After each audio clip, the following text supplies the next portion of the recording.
جنازے کی نماز پڑھنے کے لیے لوگ دوسرے ملکوں سے بھی آ جاتے ہیں، لیکن فرض نماز پڑھنے کے لیے مسلمان محلے کی مسجد تک نہیں جاتے۔ موت کی تکلیف۔ حضرت عیسیٰ اپنی والدہ کی وفات کے بعد ان کی قبر پر گئے۔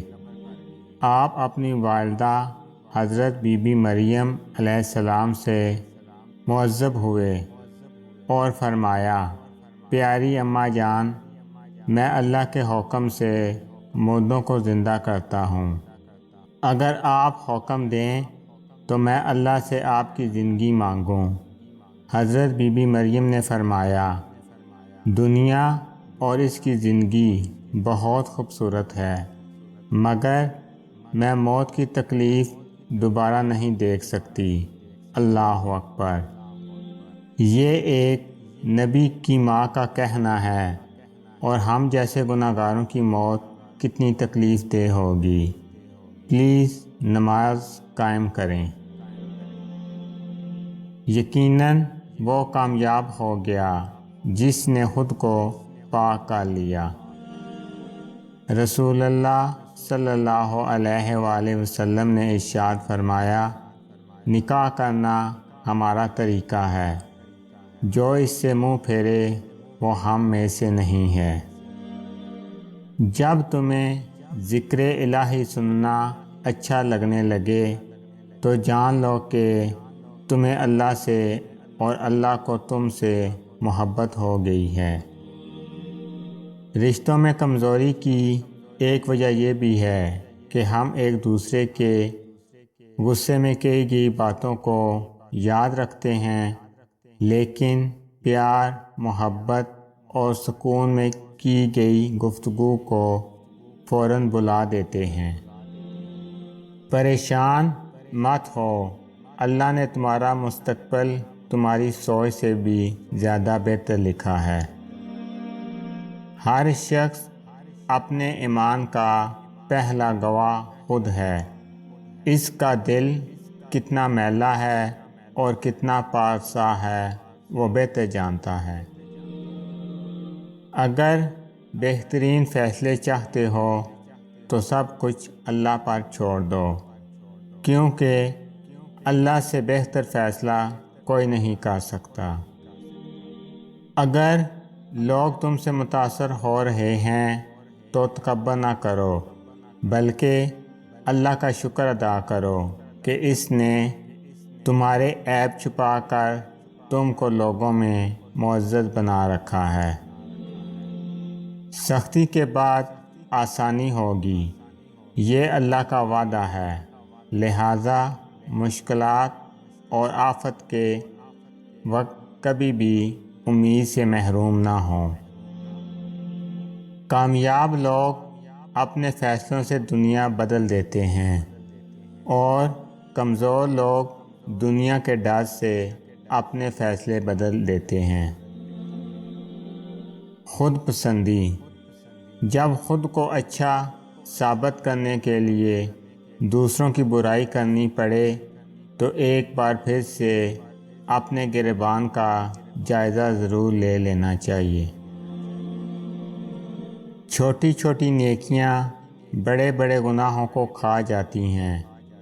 کسی کے بارے میں اچھا سوچنا بھی ایک نیکی ہے۔ نظر اپنی خامیوں پر بھی رکھو، ہمیشہ سامنے والا ہی غلط نہیں ہوتا۔ محبت یا عزت کسی کو اتنی مت دو کہ وہ تمہاری قدر کرنا بھول جائے۔ خوبصورت لوگ ہمیشہ اعلیٰ اخلاق کے حامل نہیں ہوتے، لیکن اعلیٰ اخلاق کے لوگ ہمیشہ خوبصورت ہوتے ہیں۔ یا اللہ، ہم پناہ چاہتے ہیں ایسی بیماری سے جو ہمیں بے بس، لاچار اور دوسروں کا محتاج کر دے۔ ہمیں صرف اور صرف اپنا محتاج رکھنا۔ آمین۔ حضرت علی رضی اللہ عنہ نے فرمایا، خواہشیں بادشاہوں کو غلام بنا دیتی ہیں، مگر صبر غلاموں کو بادشاہ بنا دیتا ہے۔ بے شک وہ کامیاب ہوا جس نے اپنے نفس کو پاک کر لیا، اور بے شک وہ برباد ہو گیا جس نے اس کو آلودہ کر دیا۔ حرام چیزوں اور حرام کاموں سے ہمیشہ بچتے رہو، تمہاری دعائیں قبول ہونا شروع ہو جائیں گی۔ اے اللہ، ہمیں مانگنے کا سلیقہ نہیں آتا، پھر بھی ہر روز ہاتھ پھیلائے اس یقین کے ساتھ مانگتے ہیں کہ تیرے سوا ہماری دعاؤں کو قبول کرنے والا کوئی نہیں ہے۔ خوشی وہ واحد خوبصورت چیز ہے جو ہمارے پاس نہ ہوتے ہوئے بھی ہم دوسروں کو دے سکتے ہیں۔ لوگ کہتے ہیں ہوتا وہی ہے جو نصیب میں لکھا ہو، اور اللہ فرماتا ہے قرآن میں، تم مجھے پکار کر دیکھو، میں نصیب بدلنے پر قادر ہوں۔ بانو قدسیہ، تم گھبراتے کیوں ہو مقدر کے فیصلوں سے؟ کیا تم نہیں جانتے تمہارا رب کتنا غفور و رحیم ہے؟ اگر وہ دن کو رات اور رات کو دن کرنے پر قادر ہے تو کیا وہ تمہاری تڑپ دیکھ کر تقدیر کے فیصلے بدل نہیں سکتا؟ زندگی میں بہت کچھ دیکھا ہے، لیکن کبھی اس رب کی محبت اور رحمت میں کمی نہیں دیکھی۔ آزمائشیں کتنی ہی طویل کیوں نہ ہوں، صبر کے صلے ہمیشہ خوبصورت ہی ہوتے ہیں۔ اگر ہمیں یہ احساس ہو جائے کہ ہمارے ماضی کے کام نہ ہونے میں کتنی بہتری تھی تو ہماری بے سکونی ختم ہو جائے۔